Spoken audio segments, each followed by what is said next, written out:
Welcome to a moment of meditation. I am Patricia, the assistant chaplain here at the village.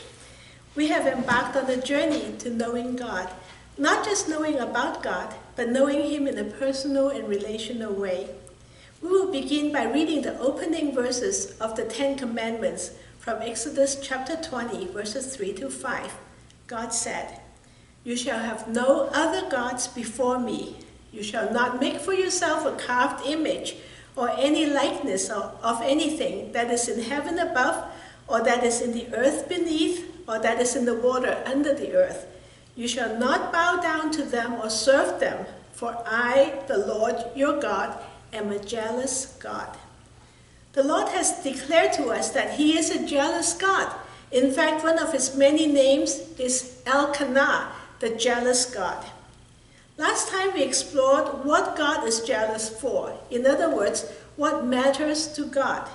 Today we will conclude our meditation on the jealous God by focusing on our response to God.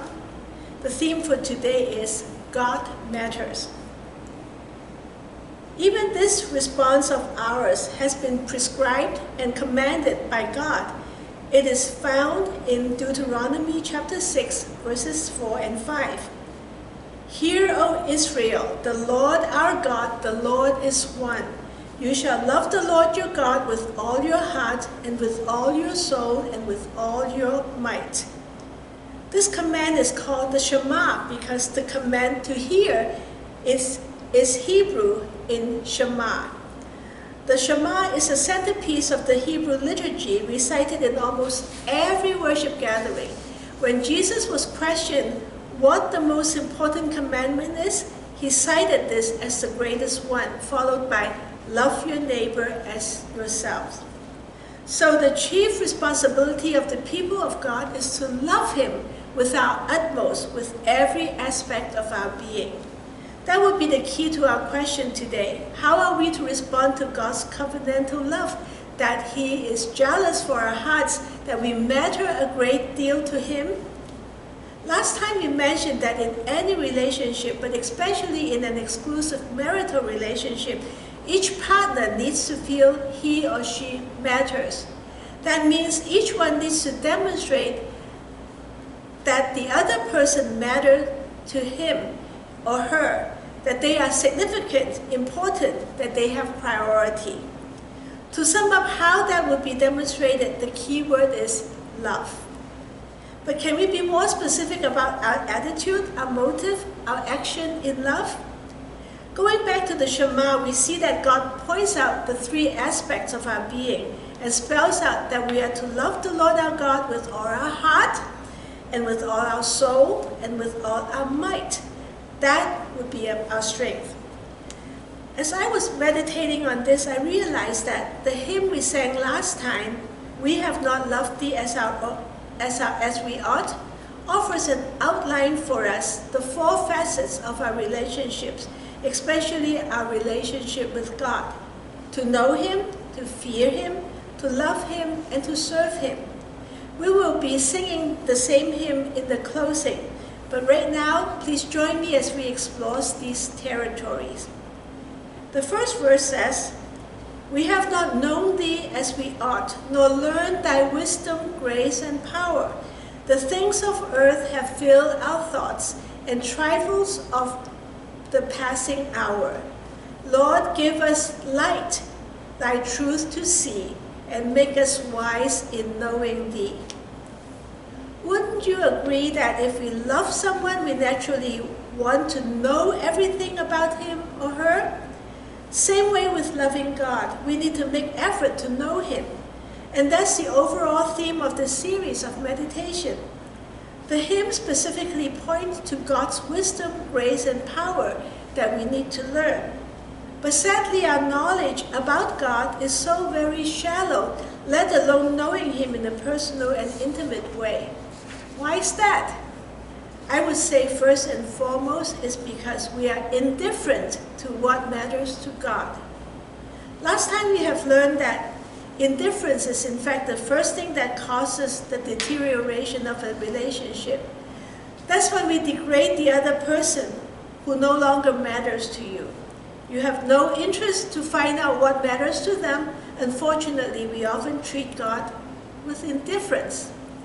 And secondly, we're too distracted to pursue God. The hymn says, "The things of earth has filled our thoughts and trifles of the passing hour." Those things are our idols. They squeeze God out, and we make no effort to rein them in. Remember God's jealousy. He would not allow such neglect to continue for long because we matter to him. Hosea chapter 6 verse 3 spurs us to press on to know the Lord. Let us press on to know the Lord. His going out is sure as the dawn. He will come to us as the showers, as the spring rains that water the earth. The second verse of the hymn shows us that we have not feared him as we ought. We are casual about our sinful motives, attitudes, and actions. We choose to follow our idols rather than walk with God.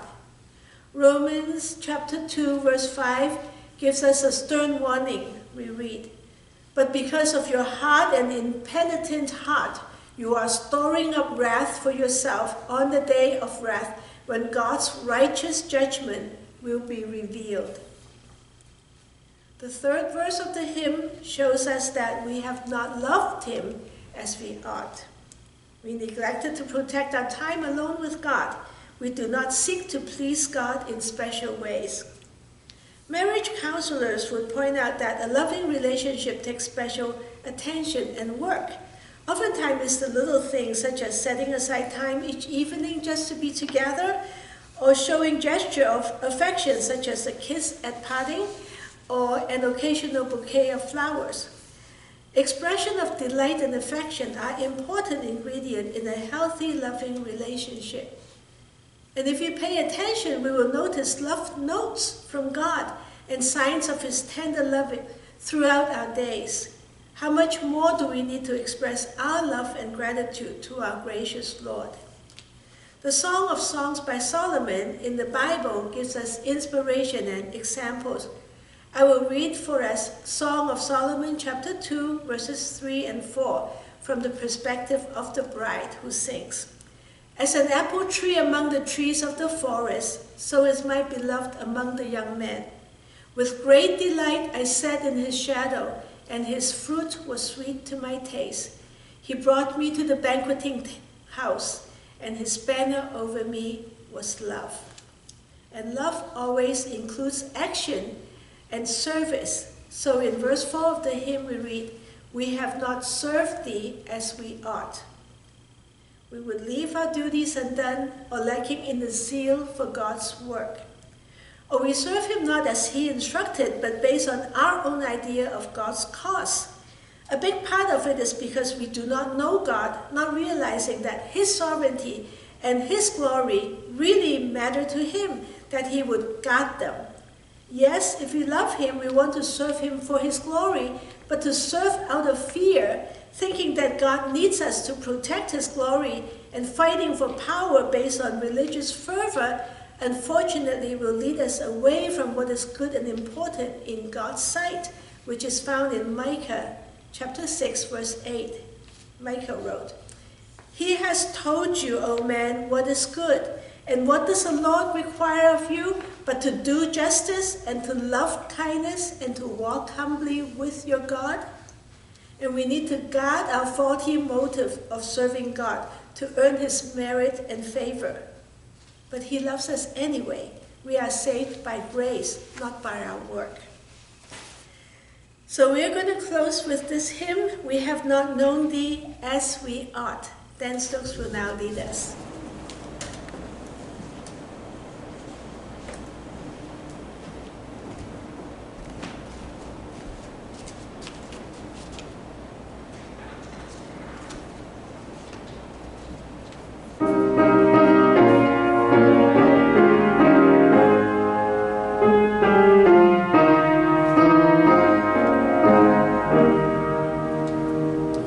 We have not known thee as we ought, nor learned thy wisdom, grace, and power.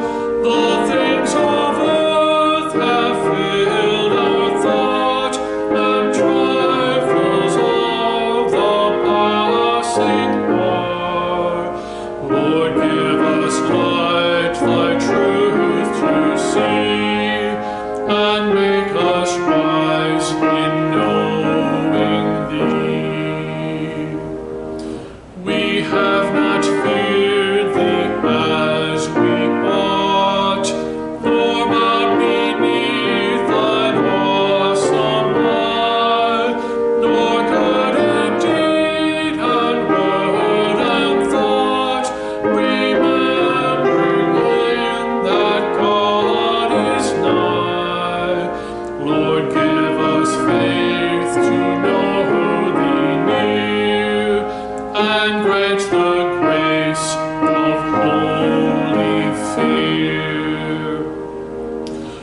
We have not loved thee as we ought, nor cared that we are loved by thee. Thy presence we have coldly sought, and feebly longed thy face to see.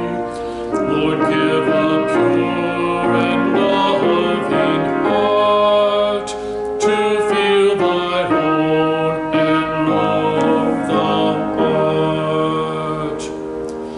We have not served thee as we ought, all as the duties left undone, the work with little fervor wrought, the battle lost and scarcely won.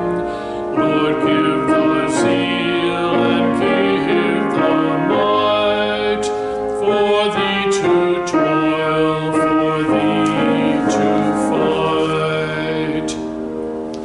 When shall we know thee as we ought, and fear and love and serve aright? When shall we out of trial brought be perfect in the land of light? Lord, may we day by day prepare to see thy face and serve thee there.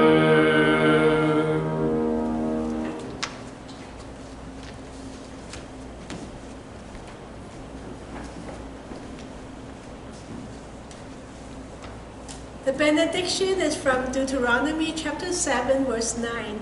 Know therefore that the Lord your God is God, the faithful God who keeps covenant and steadfast love with those who love him and keep his commandments to 1,000 generations. Praise be to God.